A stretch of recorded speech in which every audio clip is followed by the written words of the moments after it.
Hello everybody. And let me just show you kasi kanina hindi ko siya mahanap. So this is the gel that I use. Parang ano siya, cleansing gel, no? It's from Bioten.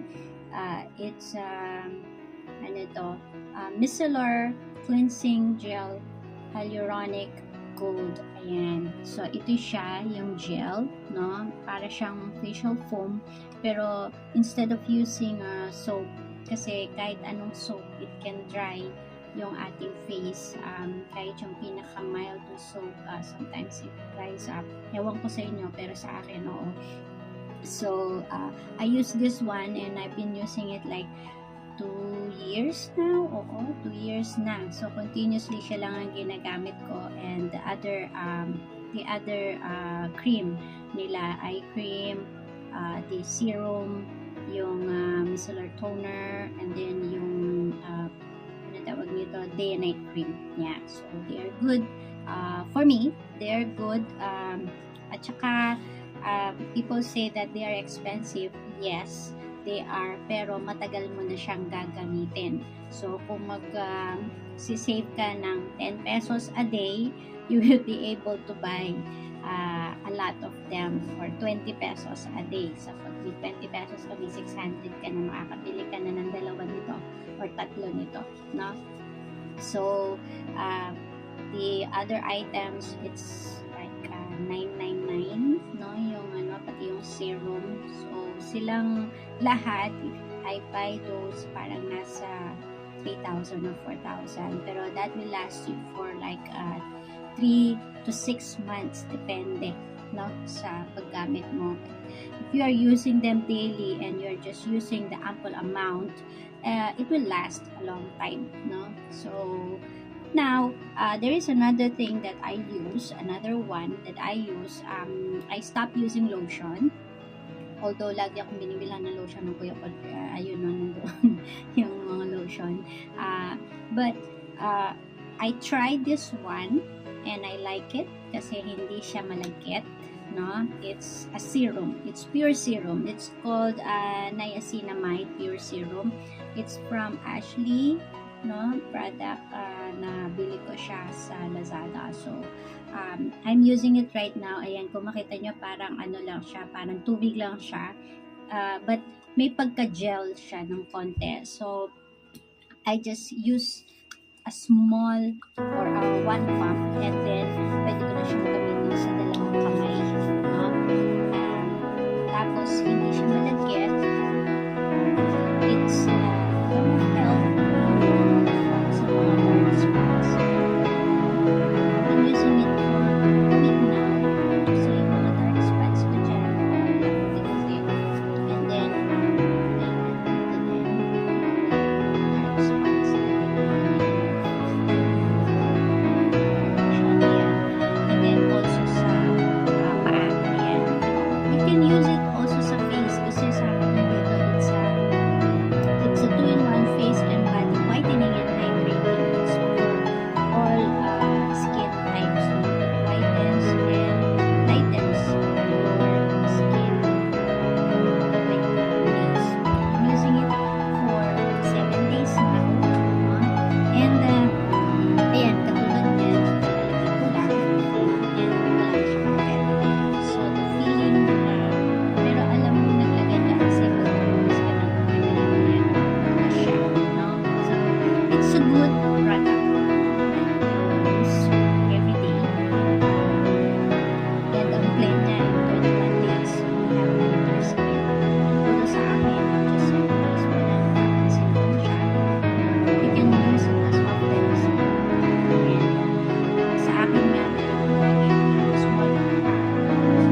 hindi ako pwede sa mainit. Pag mainit yung panahon, hindi ko na lang so, ngayon is always the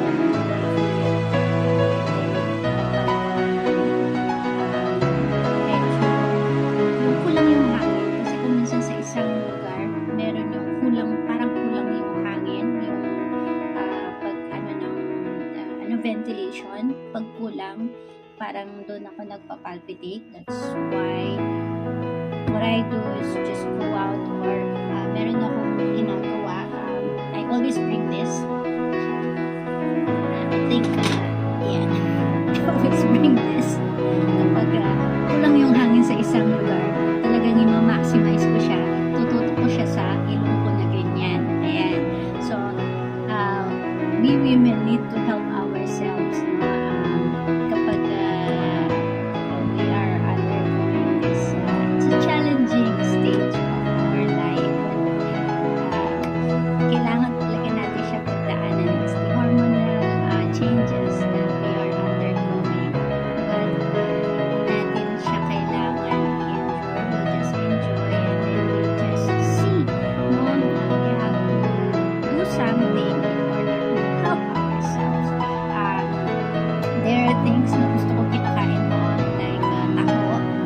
I love to eat taho halos every day. And then when things started parang pumunta ako sa kumain ng taho and dizzy ako. So I stopped. I don't eat it every day anymore.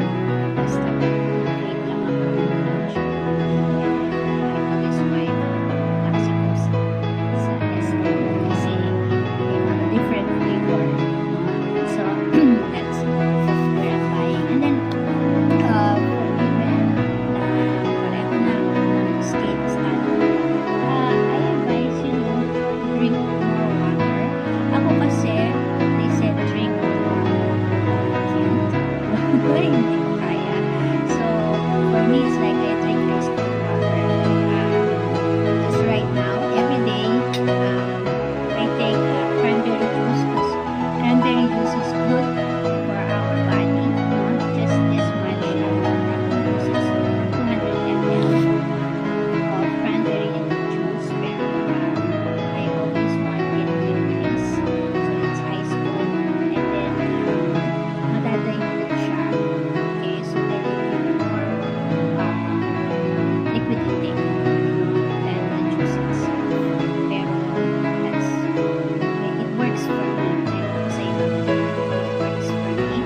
And so yeah, cranberry juice every day for me works. And then sometimes just a small breakfast will work for me. And dito ako sa harap ng aking computer kumakain. A while ago my husband prepared reheat actually hindi nag-prepare. He reheated the lasagna